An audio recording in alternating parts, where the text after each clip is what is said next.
Ayos naman ang mga laman. Andito nga pala tayo sa ano ngayon.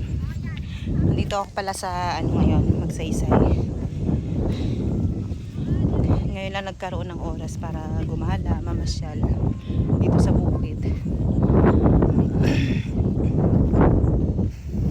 Ayun yung ating mga kaibigan na nagpapala sila para sa anuhan ng tubig.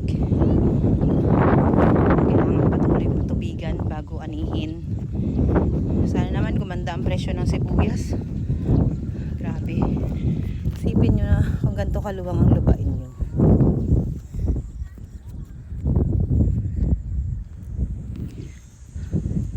At ang gastos kung magkano.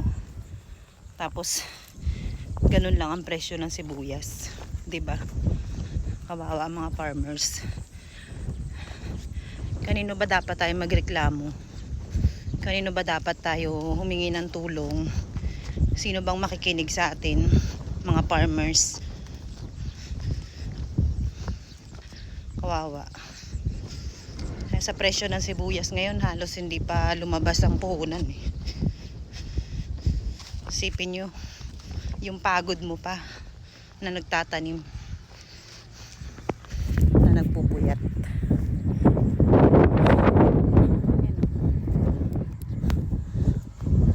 Sila nagbubunot na sila ng sibuyas nila kasi nga talagang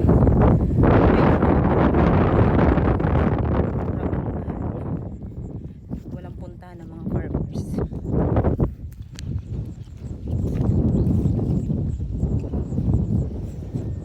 Ganda nun sana ng mga size ng sibuyas.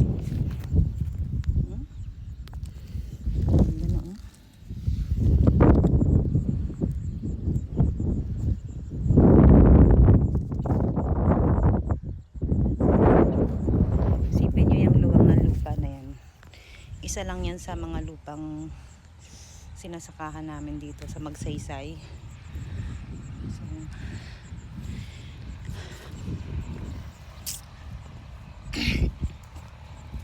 dito nga pala ako sa ano, sa may Ulima. Ayun yung kalsada papuntang Santa Teresa. Maganon, papier ng Santa Teresa. At ito yung aming bukirin.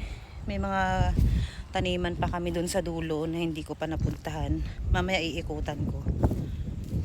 Nandito na rin ako para mapasyal-pasyalan na rin. Diba? Nakakaawa ang mga farmers. Sobrang baba ng presyo ng sibuyas.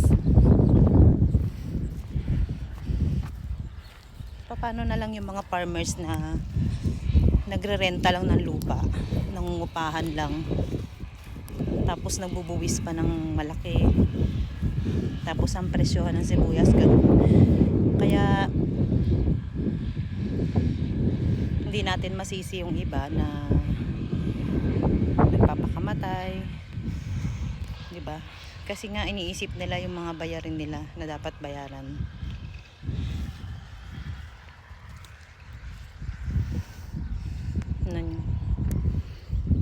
Ako naranasan ko rin magganyan, magbunot ng sibuyas, magputol ng dahon.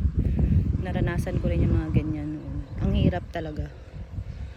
Kawawa ang mga tao, kawawa yung mga nag-aarawan, kawawa yung mga naghahanap buhay ng marangal, mas kawawa ang mga farmers.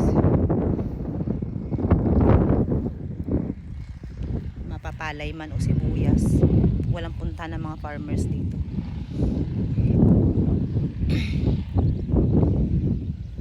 Diba? Naanin mo yung maluwang na lupain. Kung ganyan naman ang presyuhan ng mga pananim natin.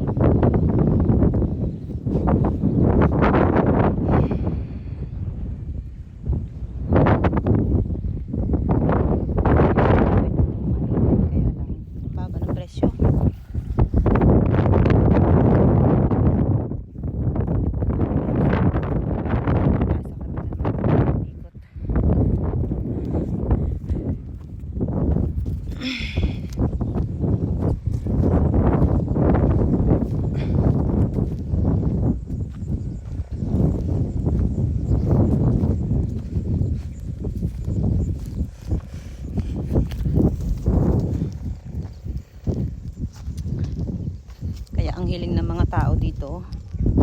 lalo na dito sa San Jose Occidental Mindoro. Sana